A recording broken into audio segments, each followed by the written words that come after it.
conventional to tell a documentary story through questions and answers. But there are several ways of structuring documentary narratives. Here are 4 different ways.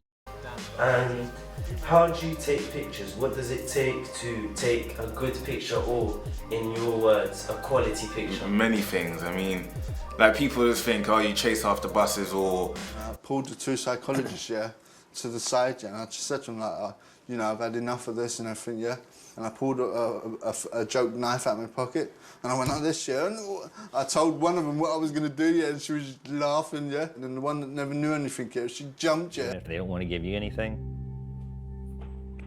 you're going to have to find a way to get it.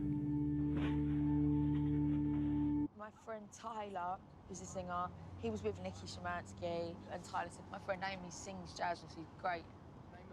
And Nikki said to me, do you want some studio time? And I said, for what? He was like, well, if you write songs, we'll make a record, get a record deal. So, like, with our documentary about Isaiah, we really organised it around asking questions and then just did some cutaways, which is a perfectly acceptable way of telling a story. Yeah, absolutely. I think especially if you can take the persona of the audience and you can extrapolate the kind of things the audience would want to know and ask the questions on behalf of that audience. And I think as long as you don't take on a personality that jars with something that you're doing. You're a very interesting point, because the other example is Louis Theroux. Yeah, but Louis Theroux, of course, is. But I think the subject matters that he takes on. He probably is the audience. He's asking the things the audience would probably like to ask. But I'm always interested in his reactions. That's part of the entertainment. Absolutely, of it. and that's become, he has become part of the subject himself. In American Justice, there's a voiceover, but they never speak to any of the characters who are the topic of the documentary. So there's some talking heads, but there's never any direct questions, which is another style. Is that appealing to you? I think it is. Because then it's not imposing the personality of the documentary maker on screen visually. I mean, the personality of the documentary maker is always present in the documentaries he or she creates, anyway. But so therefore, it is potentially a bit too much to have somebody in on screen present and in the face of the viewer at all times. Finally, I thought the most perhaps radical approach was the one in Amy, where everything's cut from archive and there's no controlling voice. Is that a risky thing to do? I think you have to assume that the viewer...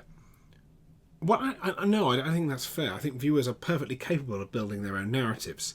I think with a documentary like Amy, we know the viewer... It is unlikely that the viewer is going to go into that documentary not knowing who Amy Winehouse is and not knowing that she died of a drug overdose. So it's a special story. So it's a special story in which we know the outcome. And I think that this gives the audience, the viewer, some clues as to where as to how we got to the finality of the story, which is Amy's death. And I think in some documentaries where people don't know necessarily what happened, I guess we'd call it exposition. Yeah. Exposition. That's to say the setup of the story becomes a little bit more important. So Amy is in some ways a special case, but it's a documentary that the filmmaker used in another documentary about a racing driver, and I haven't seen that one. Is that Senna, and I'd be curious to see how much exposition was used in Senna in relation to Amy. Might look better. Yeah, be interesting to see if perhaps in the style of American Justice does in its opening few seconds. Yeah. There's a couple of lines of text which essentially set this up. And I know it's used in Making a Murderer as well. There's no voiceover in that, but they use text throughout to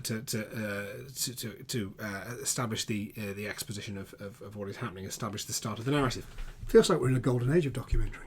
It really does. I think we are, and I think a lot of that's come from the popularity of. Well, first of all, this is just my opinion, but I think it's the explosion of potential news sources and of information in the information age that we're in, and I think we are looking for a sensible narrative.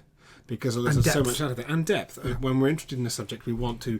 Exactly. We're no longer keen... Okay, they've just printed this, and I guess that's all I'll know about this topic because that's everything that's in my Evening Standard or my Metro or my my more established news source if I'm into that tradition. Whereas... Or that's all that's on the BBC website. Whereas now, we are... we have the internet and we're used to researching our own things and trying to come to our... if not our own conclusions, at least finding our own, doing our own research. So I think that's part of it. I also think that the podcast serial, the popularity of the podcast serial, which nobody I think could foresee, which was a real, true crime documentary coupled with fantastic storytelling on the part of the Sarah Koenig, who's the producer and presenter of the podcast. The world's most, you're aware of this, is the world's most popular podcast.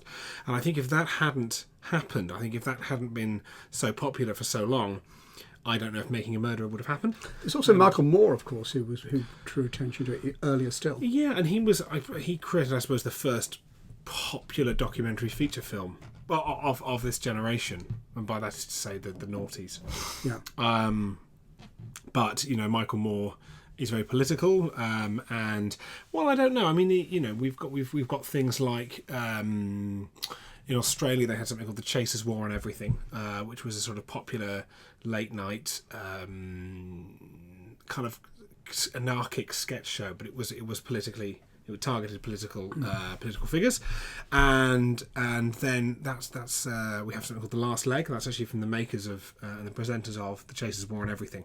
So yes, I think there are. We are. I mean, Michael Moore's a funny case because he's not so much a documentary maker as a political statement maker. Right. So I don't know. I'm not sure I would count Michael Moore as a legitimate documentary maker because of his particular political position. Thank you. Just my thought, anyway. Thanks for that.